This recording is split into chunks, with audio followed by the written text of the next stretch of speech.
mais non to découvrir en moté le coup là il y a qui charge wana avec que pays na na potentialité ya makasi peuple na eza peuple moko makasi azana devoir moko série devoir moko sacré yango amitika kakutu akufa na ye pona Congo omoni genre ba ya ba homme politique wana na Congo bazate baza facilement ba corrompu baza facilement dicté donc facilement corrompu donc Lumumba zalaki mutu moko soto bito zwa ba qualité na kati na ye to komona ba qualité ebele ya bien pour na ba jaro to suluka ba gestionnaire na kati ya Congo.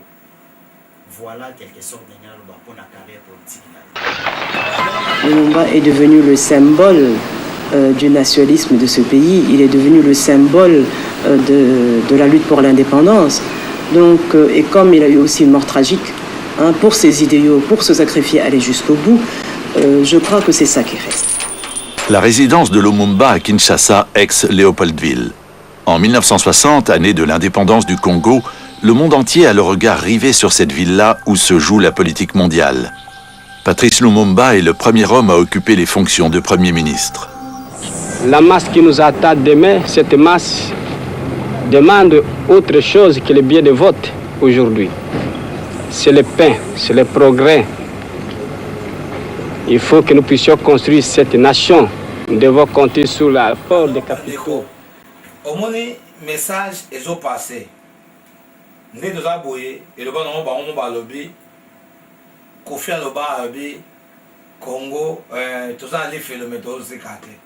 Mais quelque part dans l'ingavant batuba et bagueto va dans le félo.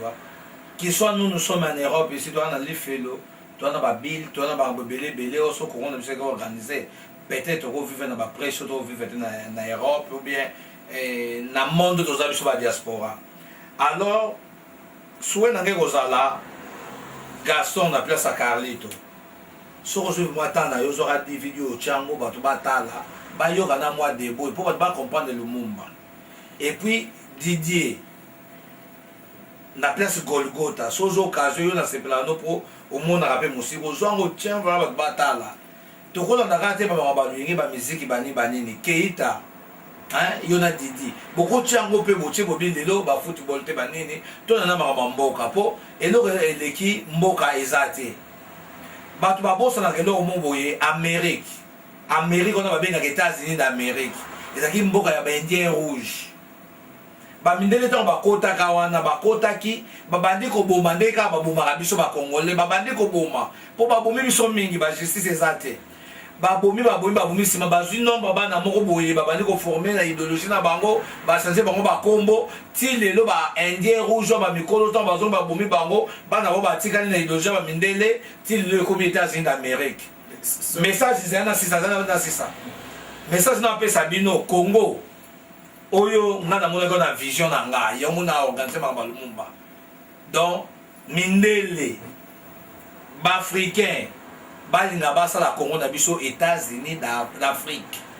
So na bi États-Unis d'Afrique donc eza donc soit c'est cause la capitale du monde père Congo. Yango balinga ba préparer. Siko pour ba ko ka kozwango, il faut ba éliminer batu, ba tia biso ba intimidation, basa la ba makambo nu suba ko sala. Bit na bango eza un jour. Au monde à Mundele comme premier ministre na Congo, au monde à Rwanda kutubaza déjà, au monde à Burundi, au monde à Bikolo nyonso bakoya. Et puis tant au biso ba Colombo katoko ka kubunda te pona mboka na biso, on aura un grand problème. En Angleterre on le bat toujours, Angleterre za munene. Mais ça les reka welingo yokaka. Onga vous on vanda kana comme ça au pays nanga. Et puis na tongo na la mukati tant so batina ka bombe moko, be éliminer nga batu na explication de pourquoi na comme ça au pays. Mais biso na Congo toujours accepter n'importe quoi. Alors toujours continuer ma solo vraiment please bozo ndenga mabete ngaza posa éclaircissement. Tant sunza batinda biso ba misalo to sala poto yana ba message moko ko permettre bato ba mona musika. Il faut to ba mona musika. To boti bana na biso awa mais bobo sanate. Il y avait un jour na Ouganda, Idi Amin Dada, je crois que na bosa Idi Amin Dada a bengana ka bendien. Bobo sanate ezala jour mo pe Mobutu na Congo abenganaka même na babushi papa ne arefule bango abengani Sierra Leone abengani docteur ovanda Europe na bamboka tout ça Canada partout on est fier ngaza British ngaza nini ebite lobi ni ba sala biswa Europe partout pas ça donc surtout protéger territoire na biso ça va bien alors Serge Welo nazongi ponga nazaka trop conseiller na vie nanga so na famille nanga naza trop conseiller bana za mwana muke na sansa ba chef de famille nazongi se makama l'ordre ba votanga chef de famille na boya très bien boya pouvoir terre te mais emo ba boya ka soki nanu comme na maturité ya ko mema kilo te pour exemple kilo hein yo ma mondi maga est-ce que Biké Lumumba a premier ministre à Congo à 35 ans oui est-ce que Biké Lumumba a comme président à 35 ans oui mais sikoyo kilo na bango sikoyo c'est différent na ba kilo o mususu ya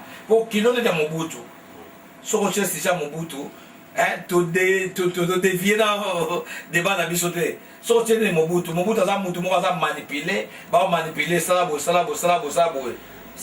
c'était pas vraiment yé moko et puis soko tali après quelque temps tant ko susu muka Mobutu a ça ba idéologie ba Lumumba tant ça ba recours à l'authenticité bani ni wane comme ça ba idéologie Lumumba ndenga linga Congo etambola mais na retard et ça na ba touche déjà tozongi na lingina yeba impact ya Lumumba hein impact ya Lumumba na niveau Afrique oyo yebi okolo bilango nini bon à ce que je sache Lumumba en 1958, c'était en décembre.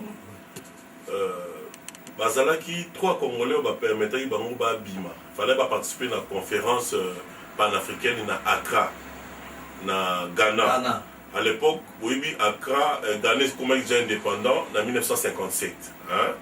Donc, avec le président Kwame Nkrumah, un panafricaniste, un nationaliste, Yao Saranate.